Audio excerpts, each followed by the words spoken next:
Yun, so good day mga kalapatids, no. So ngayong araw nga, so update kay 30 seconds mga kalapatids, no, dahil may mga followers tayo mga kalapatids na nag-aalala rin. So update daw kay 30 seconds mga kalapatids, yung ibon na napalko natin. So, no, yung tumutulo talaga yung dito sa dibdib niya, o sa butsi niya mga kalapatids. Mga kalapatids. No? I-update ko rin talaga kayo mga kalapatids, no, at maraming salamat, nakakataba ng puso dahil kahit kayo nag-aalala kay 30 seconds, ayan yung mga nag-update mga kalapatids, no. Yung dalawa nating followers natin sa TikTok mga kalapatids. So update nga daw. So chinat ko na rin sila, sabi ko abang-abang lang, magpo-post din ako. So ngayong araw ngayon mga kalapatids, no. So kahapon nangyari. So isang araw niya na ngayon mga kalapatids, no. So nakakaawa lang tingnan mga kalapatids dahil kanina nagpapakain ako. So nakikita niya mga kalapatids na kumakain na yung mga kasama niya, pero siya ay hindi. Dahil lang sabi sa akin mga kalapatids ay 3 araw ko siyang hindi pwedeng pakainin mga kalapatids, no. So kunin ko siya. Yun, so ito siya mga kalapatids. Yun. Ito si ano. So napakaganda kung titingnan niyo yung mukha mga kalapatids. Yan o. So, napakaliwalas ng kanyang mukha mga kalapatids, no. So kala mo ay walang tama. No, so sa mga hindi nakakala mga kalapatids, itong ibon na to ay yung second overall natin mga kalapatids ng El Nido Palawan mga kalapatids. Ito yung nag second overall. Kaya 30 seconds yung pangalan nito mga kalapatids ay lamang ng kalaban mga kalapatids. Sa last lap ay 30 seconds lang, mahigit mga kalapatids, no.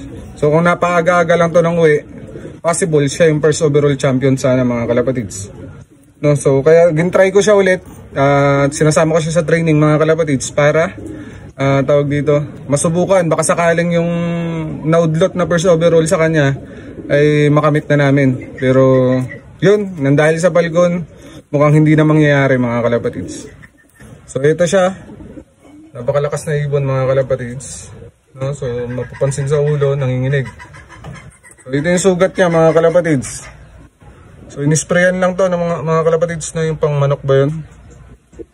Yan. So hindi na namin tinahi mga kalapatids, no, dahil yung presidente namin dito nahahawa din pala. So same kaming nahahawa sa ibon, no. So ito siya.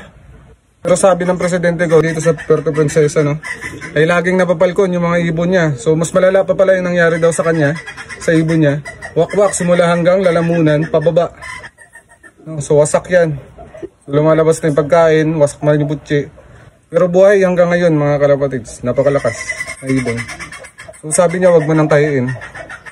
So okay na daw yan, dahil yung kalapate nga sa napanood ko rin, yung kalapate yung pinakamabilis magpagaling ng kanilang mga sugat, no. Sana ay gumaling talaga.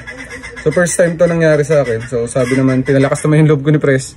So nagagaling yan, tiwala lang, yun ang sabi, no. So yun, dahil mas masanay siya sa akin, mas matagal siya sa akin nag-iibon mga kalapatids, ay syempre nagtiwala tayo, at lalo na kaibigan natin yon mga kalapatids, no. Matalik ko rin ng kaibigan yon, mabait na kaibigan, mabait na presidente namin na si Pres Erwin Atcha mga kalapatids. At ito na yung ibon mga kalapatids sa update. So ngayong araw, bukas ay update ko rin kayo mga kalapatids, no. So napakalakas niya naman, so pero ngayon walang kain-kain dahil useless din yung kakainin niya mga kalapatids. Tsaka sabi ng mga sabongero ay hindi daw talaga pinapakain. Sa kanila nga daw 5 days eh. So sa atin 3 days lang. Pero check lang natin kung once na nagdikit na yung kanyang sugat, kung hilom na, so papakainin ko na. So pakonti-konti lang. Siguro baka karambol yung pakain ko mga kalapatids, no. Siguro kakainin niya yun dahil gutom na siya noong time na yun.